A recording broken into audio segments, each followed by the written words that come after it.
Have you ever had that eerie experience where you know a room sees a label before it sees you? Maybe you're the only woman in the engineering meeting. Maybe you're the youngest person on the executive call. Maybe you're the only one with an accent in the training session. And suddenly, your brain starts doing this strange double job. It tries to answer the question in front of you, and at the same time, it tries to prove that you belong in the room. That split is the doorway into today's episode. Welcome to Mind Decoded. I'm Dr. Ann. And I'm Zach. Dr. Ann, what are we unpacking today? Today we're decoding stereotype threat. It's a psychological phenomenon where simply being aware of a negative stereotype about a group you belong to can reduce your actual performance. Not because the stereotype is true, not because you're less capable, but because your brain gets pulled into a hidden, high-stakes monitoring loop. Okay, that already sounds a little too close to home. So this is not someone yelling a slur at you. It's more like a quiet pressure you carry in your own head. Exactly. Imagine walking into a test and being told, "We're measuring your natural ability." For some people, that sentence sounds neutral. For others, it activates an entire background process. Because if you belong to a group that's often stereotyped as less skilled in that area, your brain suddenly has two jobs. Job one, do the task. Job two, prove the stereotype wrong. Two jobs at once. So the actual task loses processing power. That's the best way to picture it.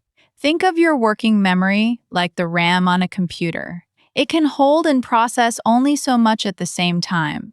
When stereotype threat hits, a chunk of that RAM gets eaten by self-monitoring.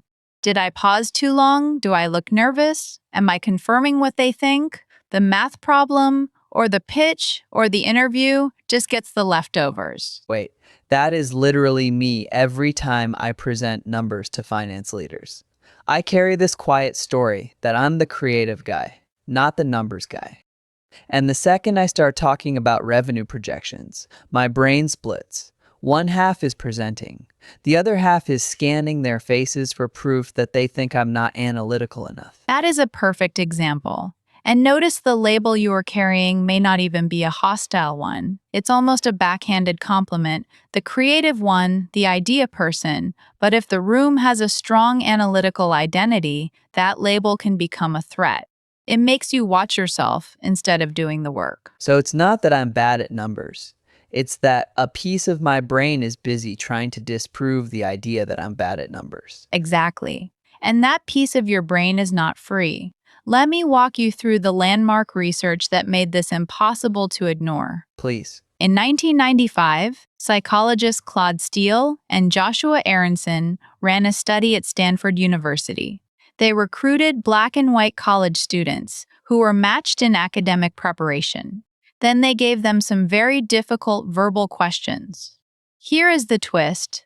Some students were told the test was a measure of their intellectual ability. Others were told it was just a laboratory exercise about problem solving, not a measure of ability at all. Same test, same students, different framing. Exactly. When the test was framed as diagnostic of intelligence, Black students performed significantly worse than white students. But when it was framed as not diagnostic, that performance gap disappeared.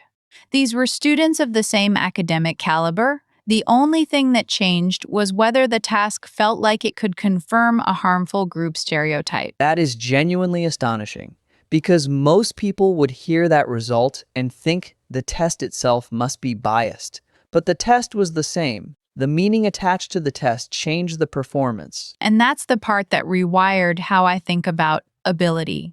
The students didn't suddenly become less intelligent in one condition. Their available cognitive resources shrank. The task stayed the same. The identity pressure changed. Wouldn't that mean a person could care less and then the effect disappears? I love that question. Actually, stereotype threat often hits hardest when you care a lot. When the domain matters to you, when you want to succeed, when you feel like you represent something bigger than yourself, the stakes go up. If you didn't care at all, the stereotype wouldn't threaten your sense of self. That's so unfair. The people who care the most are the most vulnerable. Yes, And that's a really important human insight. It's not a sign of weakness, it's often a sign of how much you care. Since that early study, researchers have found stereotype threat across so many groups. Women in advanced math tests, older adults on memory tasks when instructions emphasize aging, lower income students on standardized tests, men on tests of emotional sensitivity when they're told women are naturally better at it, even white men on athletic tasks when natural ability is stressed. None of this reflects fixed ability. It reflects context. So the brain isn't just doing the task, it's doing the task plus managing the possibility of becoming a bad example. That phrase, becoming an example, is so good. Some researchers call it the worry of confirming the stereotype in someone else's eyes. And sometimes you're not just worried about what others think. You're worried about what your failure would mean for the group you love. It's like carrying an invisible audience with you. An invisible audience. So even when the room is quiet, you're not alone in your own head. Right. Let me give you a workplace example to make it even more concrete. Imagine two people with identical skills. One gives a data presentation to leaders who have a history of promoting only people from a particular background. The other presents the same data in a room where nobody's identity feels on the line. The second person's working memory is mostly free. The first person's working memory is partly occupied by a background loop. Don't mess up, don't confirm what they think, don't let the group down. And that loop doesn't show up on a resume, but it absolutely shows up in the performance. From the outside, it looks like a confidence gap or a natural ability gap. That's the cruel illusion. We tend to see performance as a pure reflection of internal skill, but the situation is not just background, it participates. That's one of the deepest findings in social psychology. The room can be part of the cognitive load. This is the point where I feel a little angry, honestly, because the system around the person is generating some of the very data people then use to judge that person. And it should make us curious and a little angry at the right things. But here's the hope. Once you understand the mechanism, you can interrupt it. Under the hood, stereotype threat does several measurable things. It raises physiological stress. It increases how much you monitor yourself for mistakes. It pulls attention away from the smooth execution of a skill.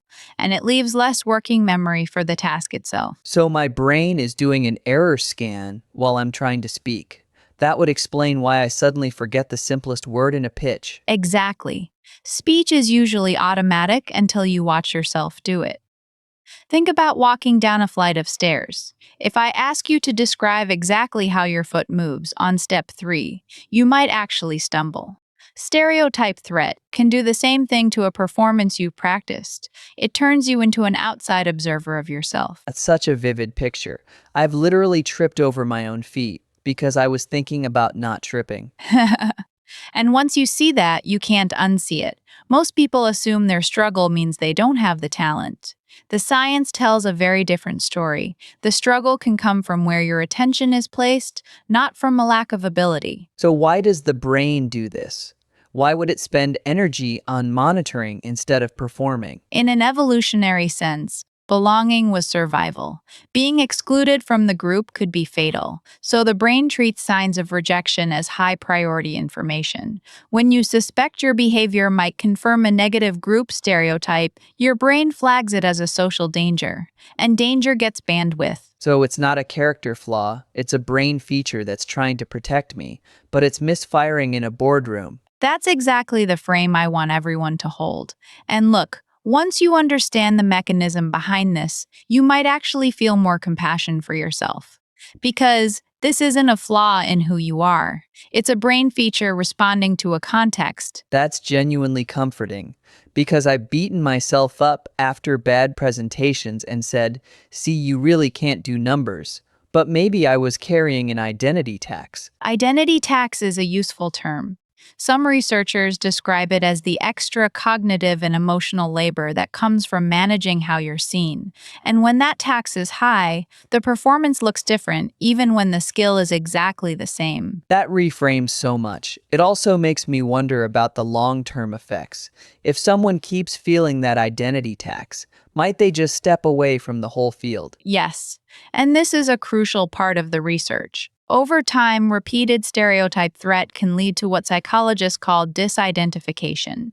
A person starts saying, "This domain isn't really me. I don't care about it anyway." That protects self esteem in the short term, but it can quietly narrow a person's future. I've absolutely done that. I told myself I wasn't a math person because I got frustrated in exams.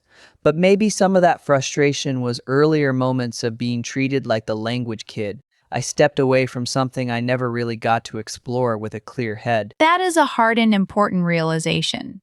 We have to be careful not to say one force explains everything, but research suggests stereotype threat can shape whether someone asks a question in class, speaks up in a meeting, or applies for a promotion. It shifts not just one test score, but the sense of who belongs where. So this is a workplace issue as much as an education issue. Exactly. Think about a company where older employees are joked about as not tech savvy, or where a certain team is stereotyped as the brilliant jerks and everyone else is support. You don't need a hostile act, you just need the atmosphere to remind someone of the label. Then they doubt themselves, and the doubt makes them look less capable, and then someone says, "See, they're not confident." It's a loop. The label creates worry. Worry disrupts performance. The disrupted performance seems to confirm the label, and the person's confidence drops further. A self-fulfilling prophecy spiral. And the worst part is how personal it feels, even though it is deeply social. So, what do we do? Let's start with the individual, then talk about what leaders and teams can do. Okay, because I need tools, not just a scary diagnosis. One of the most researched individual tools is values affirmation.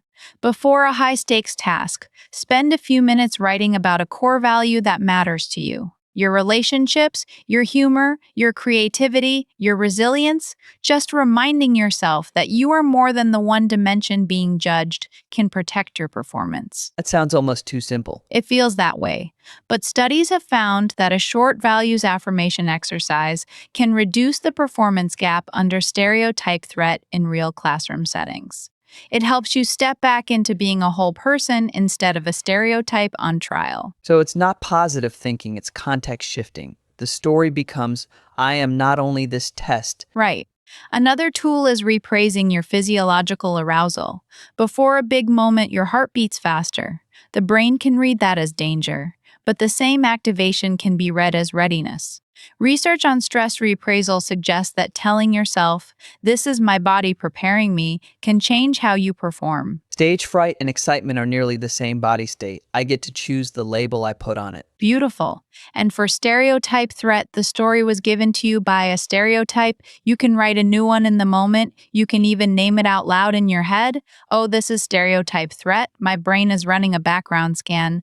Let me put that aside and focus on the next small step." Naming it feels like stepping from the role of target into the role of observer. I'm not just feeling the pressure anymore, I'm seeing the pressure as a process, and a process can be managed. Yes, that shift is powerful. But I also want to be clear that this is not only the individual's job.